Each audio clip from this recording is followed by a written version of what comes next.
네, 오늘 우리가 20장 말씀 함께 나누도록 하겠습니다. 20장 말씀의 전반부는 이제 하나님께서 이스라엘의 죄악상을 출애굽 시대부터 시작해서 낱낱이 고발하는 내용을 담고 있습니다. 그리고 우리가 함께 본 20장 하반절에 보면은 하나님께서는 이 죄악과 반역과 실패 끝에 이스라엘 백성들이 결국 원하는 것은 언약을 파기하고 하나님 나라의 백성으로서의 그 정체성을 포기하고 열방에 있는 다른 이방 민족들과 똑같이 되는 것이라고 하나님께서 말씀하십니다. 에스겔 20장 32절에서 이렇게 말씀하십니다. 너희가 스스로 이르기를 우리가 이방인 곧 여러 나라 족속과 같이 되어서 목석을 경배하리라 하거니와 이스라엘은 답답하고 불편하고 거추장스러운 언약과 율법을 포기하고 버리고 그리고 다른 열방의 여러 민족들과 마찬가지로 나무로 만든 돌로 만든 우상을 경배하면서 세상 쾌락을 즐기고 세상 즐거움을 즐기면서 사는 것이 차라리 낫겠다. 차라리 내가 그렇게 살겠다라고 이렇게 언약을 포기했던 것입니다. 이스라엘 백성들은 언약 백성으로 살아가는 것이 얼마나 큰 복이며 또한 얼마나 큰 특권인지를 모르고 있었습니다. 또한 지금까지 하나님께서 그들에게 베푸셨던 은혜가 얼마나 컸었던지를 그 사랑이 얼마나 컸었던지를 깨닫지 못했습니다. 하나님께서 아브라함을 선택하시고 이스라엘 자기 백성으로 삼아 주셨기 때문에 지금 그들이 여기에서 이스라엘이라는 민족으로 남아 있을 수 있었고 또한 수많은 적들의 침략과 위기 가운데서 지켜주시고 건져주셨기 때문에 그들이 지금 이렇게 살아서 존재할 수 있다는 사실을 생각하지 못한 채 그저 눈앞에 보이는 세상 쾌락과 즐거움이 너무 달콤해 보이고 즐거워 보이고 그리고 언약과 율법이 족쇄처럼 불편하다는 생각만으로 하나님 앞에서 언약의 파기를 요구하고 언약 백성으로서의 삶을 포기하기를 요구했던 것입니다. 이 정도 되면은 하나님께서 정말 정이 떨어지셔가지고 그래 니들 마음대로 해라 하고 포기하고 버리실 만도 한데 하나님께서는 오늘 말씀에서 결코 이스라엘을 포기하지 않으실 것이라고 선포하십니다. 에스겔서 20장 32절 상반절부터 33절에서 이렇게 말씀하고 계십니다. 너희 마음에 품은 것을 결코 이루지 못하리라. 주 여호와의 말씀이니라. 내가 나의 삶을 두고 맹세하노니 내가 능한 손과 편팔로 분노를 쏟아 너희를 반드시 다스릴지라. 하나님께서는 이스라엘이 계속 실패할지라도 그렇게 계속 실패하면 하나님의 마음을 아프게 하고 하나님을 진노케 할지라도 결코 이스라엘 향한 구원을 포기하지 않으실 것을 선포하십니다. 과거에 하나님께서는 능한 손과 편팔이라는 표현을 썼죠. 어디서 쓰냐면은 출애굽기를 보면은 애굽으로부터 이스라엘 백성들을 건져내실 때 내가 너희를 능한 손과 편팔로 구원했다라고 이렇게 말씀하셨습니다. 하지만 과거에 하나님의 그 능한 손과 편팔이 위기로부터 이스라엘을 건져내는 능한 손과 편팔이었다면은 오늘 본문에서 말씀하신 능한 손과 편팔은 이스라엘을 심판을 통해서 통치하시고자 하는 하나님의 권능을 의미합니다. 즉 이스라엘에 대한 하나님의 심판은 그들을 그저 벌 주시고 버리시는 것이 아니라 오히려 그들을 포기하지 않으시고 그들을 때려서라도 회복시키고자 하시는 하나님의 의지와 하나님의 사랑이 담겨 있다는 것을 우리는 오늘 본문을 통해서 알 수 있습니다. 33절에 하나님의 이 선언, 내가 결코 이스라엘을 포기하지 않을 것이라는 하나님의 선언 이후에 하나님께서는 34절부터 어떻게 이렇게 우상에 절어 있는 이 죄악에 절어 있는 이스라엘을 구원하실 것인가에 대한 하나님의 계획을 밝히십니다. 하나님께서는 이스라엘을 향한 심판을 선언하십니다. 그 심판은 예루살렘을 멸망시켜서 그들을 열방 가운데 흩어지게 하시는 것도 있지만 또한 그들을 회복시키실 때 아무나 들이시지 않고 하나님의 언약 백성으로서의 자격이 있는 자들만을 불러 모으시는 것을 의미하기도 합니다. 하나님께서는 때가 되면은 그들을 다시 모아들여서 회복시키실 것인데 회복의 과정 가운데서도 마찬가지로 심판이 있을 것을 말씀하십니다. 에스겔서 20장 34절 35절에서 이렇게 말씀하십니다. 능한 손과 편팔로 분노를 쏟아 너희를 여러 나라 가운데서 나오게 하며 너희의 흩어진 여러 방에서 모아내고 너희를 인도하여 여러 나라의 광야에 이르러 거기에서 내가 너희를 대면하여 심판하되 과거에 근동 지방 그러니까 이스라엘이 있는 그 지방을 보면은 양을 키웁니다. 그런데 양을 방목으로 해서 키우죠. 그래서 낮에는 양들을 풀어놓으면서 자유롭게 풀 뜯어 먹도록 합니다. 하지만 밤이 되면은 맹수들이 양을 공격할 수 있기 때문에 우리에 넣어서 보호하게 합니다. 그런데 양이 우리에 이렇게 들어올 때 막대기를 그 우리 입구에다 딱 세워서 양이 몇 마리나 들어왔는지 한 마리, 두 마리, 세 마리 이렇게 세아리기도 하고 또 양들 중에서 어디 아픈 양은 없는지 어디 다친 양은 없는지를 확인하는 그런 작업을 했었습니다. 이렇게 막대기 아래로 양이 지나갈 때 양의 숫자를 세고 양의 상태를 체크하듯이 하나님께서는 열방에 흩어져 있다가 다시 이스라엘로 불러 모으는 그 백성들을 확인하시고 또한 그들을 심판하실 것이라고 말씀하십니다. 만약에 그 돌아온 백성들 중에서 의로운 자들이라면은 그들과 다시 언약을 맺고 언약 백성으로서 하나님의 나라의 백성으로서 다시 그들을 회복시키실 것이라고 이렇게 37절에서 말씀하고 계십니다. 함께 읽어보겠습니다. 20장 37절입니다. 내가 너희를 막대기 아래로 지나가게 하며 언약의 줄로 매려니와 비록 너희들이 지금은 열방 가운데 흩어졌지만 다시 너희와 언약의 줄로 우리 함께 연결될 것이다라고 이렇게 말씀하십니다. 하지만 그들이 의롭지 못하고 반역하고 범죄하고 여전히 마음속에 패역한 것이 있는 자들이라면은 다시 이스라엘 땅으로 돌아오지 못하게 아예 제하여 버릴 것이라고 말씀하고 계십니다. 오늘 본문 38절을 읽어보겠습니다. 너희 가운데에서 반역하는 자와 내게 범죄한 자를 모두 제하여 버릴지라 그들을 그 머물러 살던 땅에서는 나오게 하여도 이스라엘 땅에는 들어가지 못하게 하리니 너희가 나는 여호와인 줄을 알리라. 아멘. 하나님께서는 이처럼 악하고 반역한 자들을 모두 이스라엘 땅에 못 들어올 수 있도록 막으시고 제하여 버리시면서 이스라엘을 다시 내가 정결하게 회복시킬 것이다라고 이렇게 선언하십니다. 이렇게 해서 하나님께서 어떻게 이스라엘을 심판하실지에 대해서 알리신 다음에 본문 40절부터는 그렇게 심판을 통해서 회복된 이스라엘의 모습을 하나님께서 묘사하십니다. 이스라엘이 어떤 것이 회복되느냐? 첫 번째는 예배가 회복됩니다. 에스겔서 20장 40절 보면 이렇게 말씀하십니다. 함께 읽어보겠습니다. 주 여호와의 말씀이니라 이스라엘 온 족속이 그 땅에 있어서 내 거룩한 산 곧 이스라엘의 높은 산에서 다 나를 섬기리니 거기에서 내가 그들을 기쁘게 받을지라 거기에서 너희 예물과 너희가 드리는 첫 열매와 너희 모든 성물을 요구하리라. 아멘. 제가 보름 전에 에스겔서를 설교를 했었는데요. 그 당시에 에스겔이 산들을 향해서 심판하는 설교를 했습니다. 왜냐하면은 당시 이스라엘에는 산마다마다 산당이 세워져 있었습니다. 산당에서 우상을 숭배하고 하나님께 어떤 곳에만 예배드려야 되죠?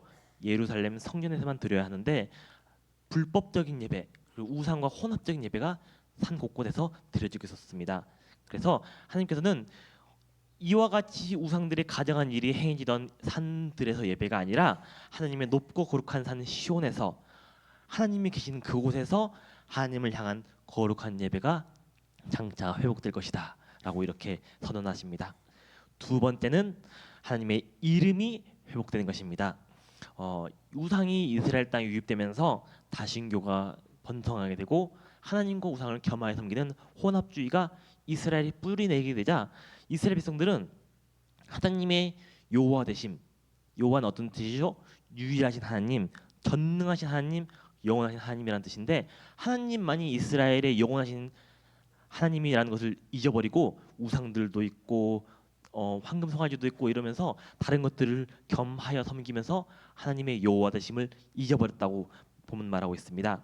또한 이스라엘이 멸망하게 되면서 이방 백성들이 하나님을 향해서 저 여호와 하나님 전지전능하다고 하면서 자기 나라 백성들 멸망하는 것도 지키지 못했네라고 하면서 하나님의 이름이 실추되었던 것을 우리는 볼 수 있습니다.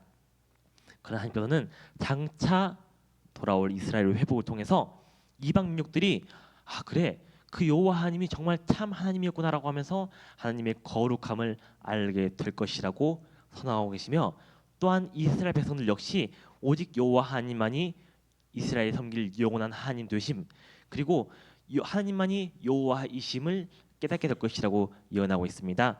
에스겔서 20장 41절에서 42절을 이렇게 말씀하고 계십니다. 함께 읽어보겠습니다. 내가 또 너희로 말미암아 내 거룩함을 여러 나라의 목전에서 나타낼 것이며 내가 또 내 손을 들어 너희 조상들에게로 주기로 맹세한 땅 곧 이스라엘 땅으로 너희를 인도하여 드릴 때에 너희는 내가 여호와인 줄을 알고. 네, 41절은 이제 이방인들이 하나님의 이름의 거룩함을 깨닫게 될 것이라 뜻이고, 42절은 이스라엘 백성들이 하나님만이 여호와인 것을 깨닫게 될 것이라는 의미입니다. 그렇게 해서 하나님의 이름이 회복될 것이라고 이렇게 말씀하고 있습니다. 그리고 세 번째는 언약이 회복되는 것입니다.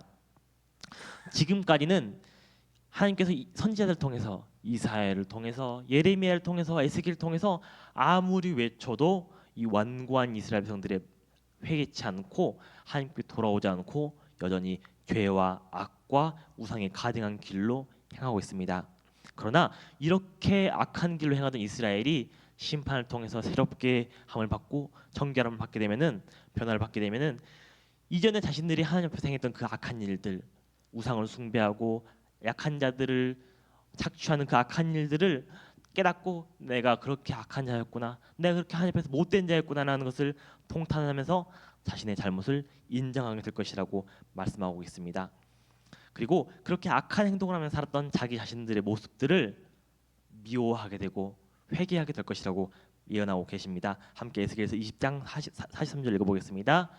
거기에서 너희의 길과 스스로 더럽힌 모든 행위를 기억하고 이미 행한 모든 악으로 말미암아 스스로를 미워하리라. 그래서 하나님께서는 이스라엘이 이렇게 자신들의 잘못을 깨닫고 하나님 앞에서 회개하면서 진정으로 돌이키게 되면은 어떻게 하냐는 것을 20장 44절에서 말씀하고 계십니다. 함께 읽어보겠습니다. 이스라엘 족속아, 내가 너희 악한 길과 더러운 행위대로 하지 아니하고 내 이름을 위하여 행한 후에야 내가 여호와인 줄 너희가 알리라. 주 여호와의 말씀이니라. 아멘.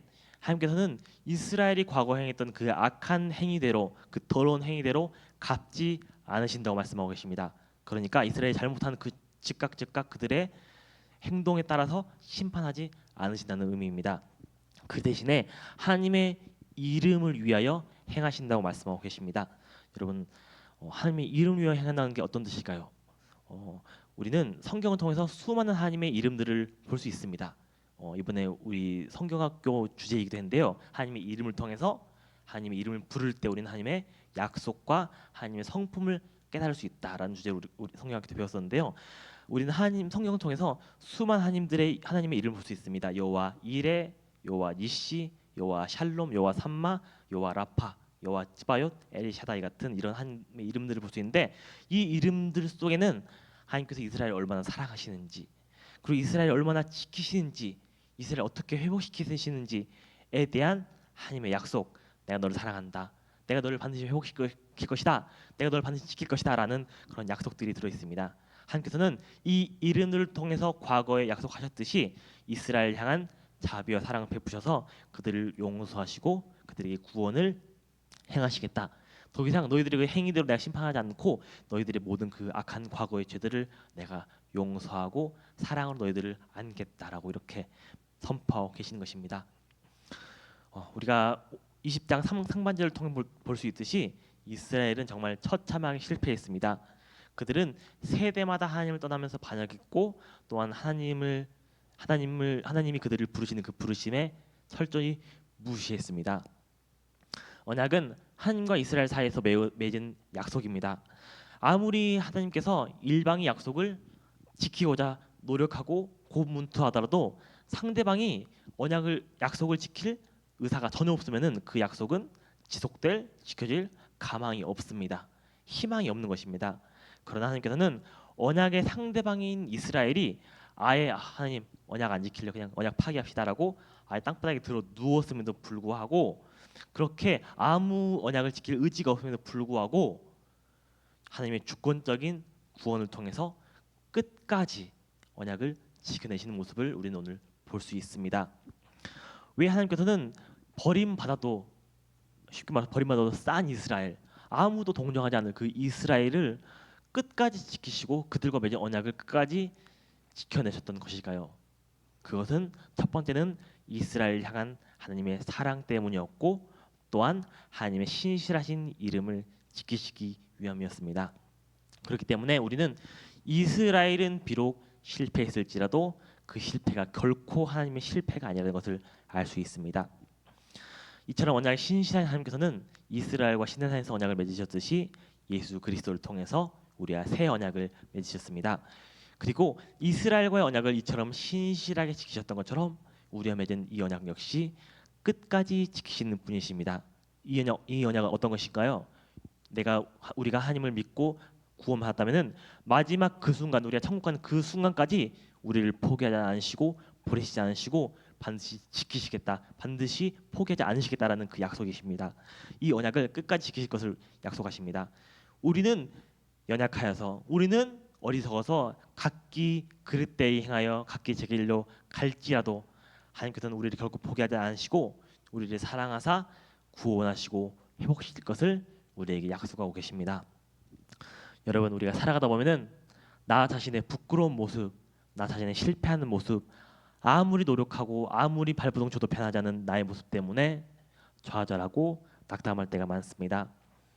똑같은 실수를 몇 번이고 반복한 나의 모습 때문에 나 스스로도 나를 포기할 때가 얼마나 많습니까? 그러나 우리는 결코 포기해서는 안 됩니다. 우리는 나를 믿기 때문에 포기하지 않는 것이 아니라, 나의 이 불완전함을 보고 포기하는 것이 아니라 하나님의 한없는 신실하심, 끝까지 언약을 지키는 하나님의 그 신실하심을 바라보면서 우리의 승리를 믿고 의지해야 합니다. 그리고 다시 한번 일어서야 하는 것입니다.